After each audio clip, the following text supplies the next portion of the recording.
Bonjour, aujourd'hui nous allons étudier les fonctions parties entières. Alors lorsqu'on te parle de fonctions parties entières, concrètement en fait ça veut dire quoi? Comment est-ce qu'on fait en fait pour travailler avec ce type de fonctions? Comment est-ce qu'on peut étudier ce type de fonctions? Donc en fait c'est qu'on va essayer de faire ensemble. Et pour aujourd'hui on va commencer par le départ, on va d'abord commencer par le domaine de définition. Alors lorsqu'on a une fonction partie entière, comment est-ce que tu te comportes et comment est-ce que tu l'étudies? Donc on va voir en fait aujourd'hui le domaine de définition de deux fonctions comportant en fait des parties entières.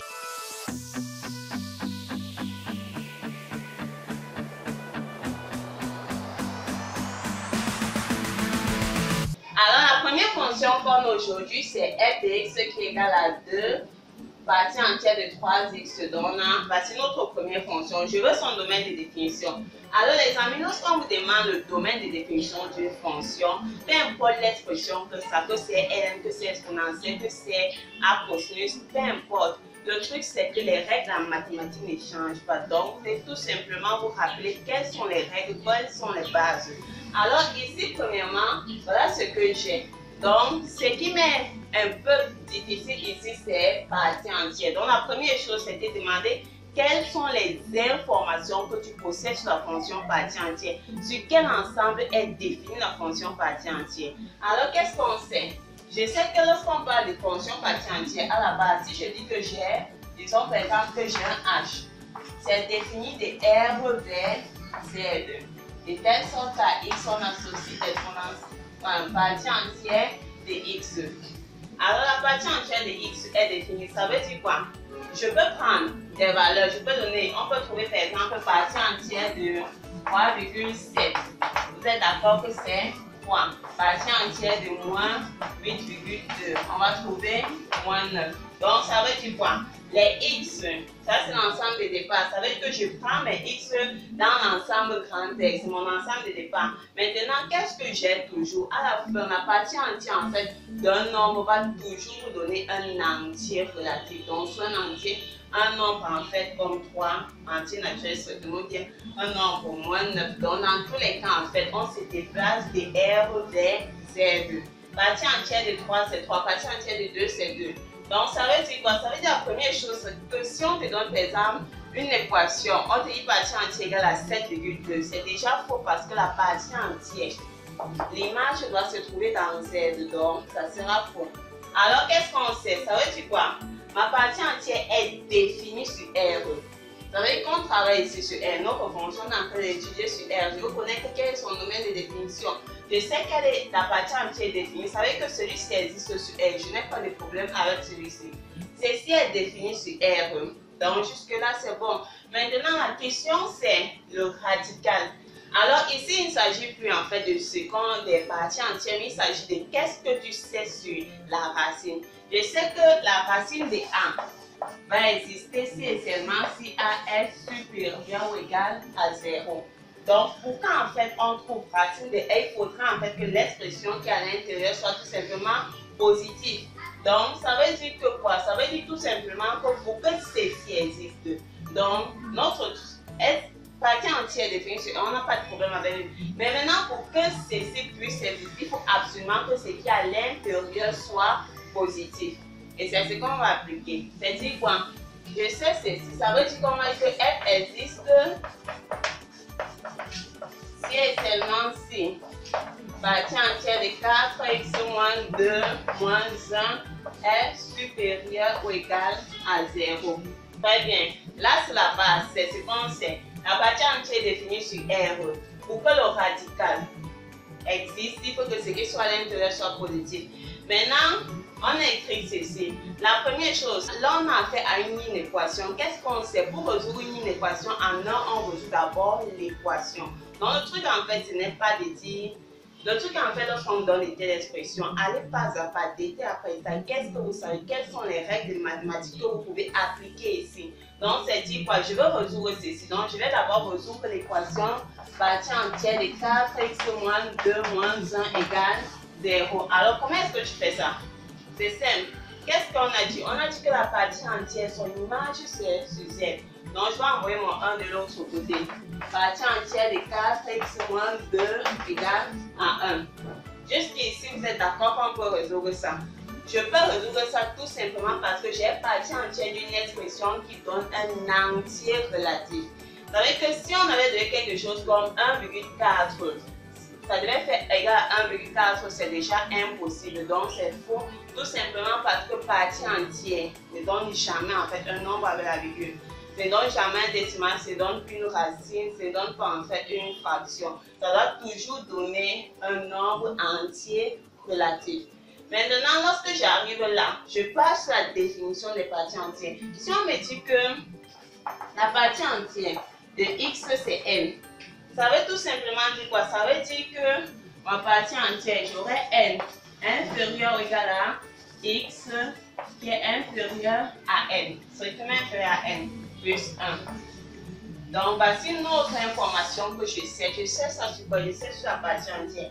Maintenant ici, lorsque je prends 3,7, vous êtes d'accord, partie entière de 3,7 c'est 3. Vous êtes d'accord avec moi que je peux écrire 3 inférieur ou égal à 3,7 strictement inférieur à 4. Donc, ça respecte en fait ce règle-ci. Tout élément, toute partie entière, on respecte ceci. Ça veut dire que si je peux arriver à ce niveau, ça veut dire que je peux établir cette inégalité-ci. Donc, on peut établir quoi? Si on a pu écrire ça, on pourra tout simplement écrire une autre n ici, c'est 1. Donc, je peux écrire que 1. Ce qui est à l'intérieur, ici c'est x. Tu remplaces par ce qui est à l'intérieur. Donc, on va dire inférieur ou égal à 4, x moins 2, strictement inférieur à n plus 1. 1 plus 1, 2.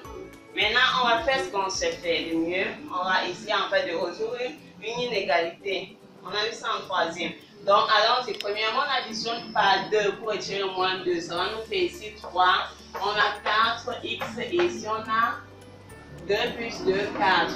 Ensuite, qu'est-ce qu'on fait? On simplifie par notre 4. Donc, en disant par 2, j'ai 3 sur 4, j'ai x et j'ai 1.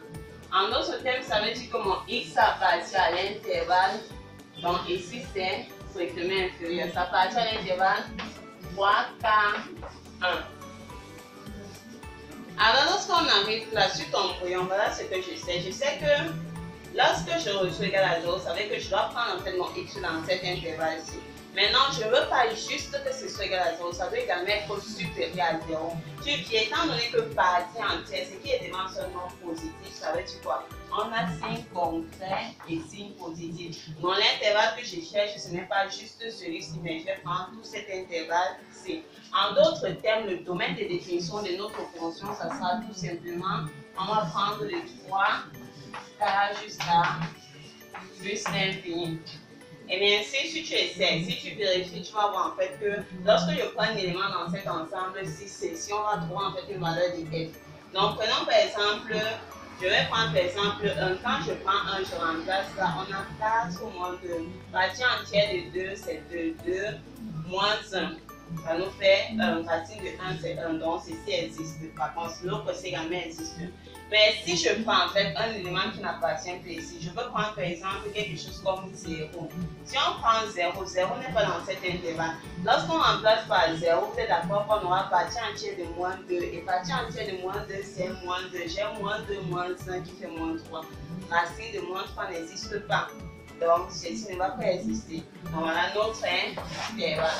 Le truc, c'est en fait de se comporter comme ce que vous connaissez. Ça ne change pas. C'est juste que vous devez avoir un surplus d'informations. C'est quoi partie entière? Comment est-ce que tu te comportes? Quelle information j'ai peut m'aider en fait à traduire ce que je veux? Alors maintenant, nous allons passer au 2. Je vais en faire le domaine de définition de mon J. Alors la première chose, c'est quoi? Lorsqu'on te donne ceci, donc soit vous écrivez comme ça, partie entière de x, ou tout simplement on écrit ceci. Donc ça, c'est encore partie entière. Donc, qu'est-ce qu'on va faire? Lorsqu'on a ceci, on part à la base. Qu'est-ce que j'ai à faire? J'ai à faire là à une fraction rationnelle. Et lorsqu'on a fait une fraction rationnelle, qu'est-ce que je sais? Pour qu'une fraction A sur B existe, il faut tout simplement que mon B soit différent de 0. Ce sont les bases de la mathématique. Ça veut dire tout simplement que pour que cette expression existe, je vais dire, pour que ceci existe, il faudrait que 1 demi de partie entière de moins 5x plus 3 moins 5 soit différent de 0. Donc, ce qu'on va faire, on va résoudre ceci égale à 0. Donc, allons-y. Si je dis 1 demi, partie entière de moins 5x plus 3 moins 5 égale à 0. On envoie ça de l'autre côté. On aura, première chose, lorsque vous voulez résoudre une équation avec partie entière, c'est quoi? Vous devez créer la forme partie entière, disons, d'un u de x égale à 1a. Donc, la première chose, c'est quoi? A doit appartenir à z. Donc, vous devez créer cette forme. C'est la forme que vous connaissez afin de pouvoir résoudre. Et mon a, bien sûr, appartient à z. On a dit que les fonctions parties entières, c'est pas de R de Z. Donc, si vous avez une expression de ce côté qui n'appartient pas à R, ça veut dire qu'il n'y a pas de solution, ne résout pas. Donc, allons-y, j'ai quoi? J'ai 1 demi partie entière de moins 5x plus 3 sera égal à 5. On multiplie partout par 2, on aura partie entière de 5x plus 3 égale à 10. Maintenant, qu'est-ce que je fais? Alors, à ce niveau, on peut déjà écrire, que 10 sera inférieur ou égal à moins 5x plus 3, qui sera strictement inférieur à 10 plus 1, donc à 11. On fait la même chose, on essaie d'encadrer notre x. Donc, pour retirer notre plus, il faut tout simplement additionner par moins 3. Ici, on a donc 7 inférieur ou égal à moins 16x strictement inférieur à 8.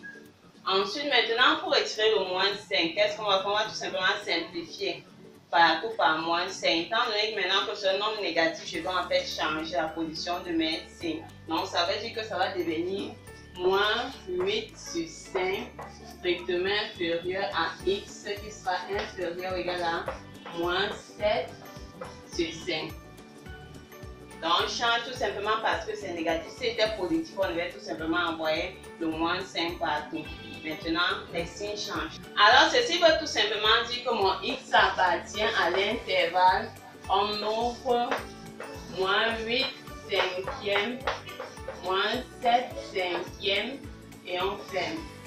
Mais qu'est-ce que je veux? Je ne veux pas en fait que ce soit égal, je veux que ce soit différent de ça. C'est-à-dire que chaque fois en fait que tu vas prendre ton x dans cet intervalle-ci là, notre expression ne va pas exister. Donc quel est donc l'ensemble qui nous intéresse? Donc l'ensemble qui va nous intéresser, ça sera tout simplement R privé de cet ensemble-ci. Autrement dit, ça sera quoi? Je vais prendre mon x, donc on va dire d de g. On va se déplacer de moins l'infini. Et ici, en fait, qu'est-ce que j'ai? J'ai rejeté mon moins 8 cinquièmes. Ça veut dire qu'on va prendre notre moins 8 cinquièmes ici. Donc, on fait moins 8 cinquièmes. On ferme union. On a pris le 7 cinquièmes. Donc, on rejette union. On rejette. On fait moins 7 cinquièmes jusqu'à plus l'infini. Donc, voici en fait le domaine de définition de notre fonction G. Donc, le principe est simple. Appliquez les formules que vous connaissez. Quelle est la condition pour qu'une fraction existe? Quelle est la condition pour qu'un radical existe? Ainsi de suite. Donc ça, c'était juste un départ. On va également voir comment est-ce qu'on fait pour construire ce type de fonction. Lorsqu'on parle de continuité, en fait, comment est-ce qu'on fait, ainsi de suite. Merci d'avoir regardé la vidéo. Si tu as aimé, n'oublie pas de mettre un pouce en l'air et de t'abonner à la chaîne si ce n'est pas encore le cas. Alors, on va entrer dans une section spéciale prépa concours niveau baccalauréat. Donc, on va voir quelques anciens sujets, on va traiter les exercices, en fait, essayer d'expliquer plutôt le raisonnement pour que vous puissiez en fait mieux aborder un concours niveau bac, ainsi de suite. Et bien sûr, s'il y a des notions que vous voulez qu'on aborde, pourquoi ne pas mettre tout simplement cela en commentaire.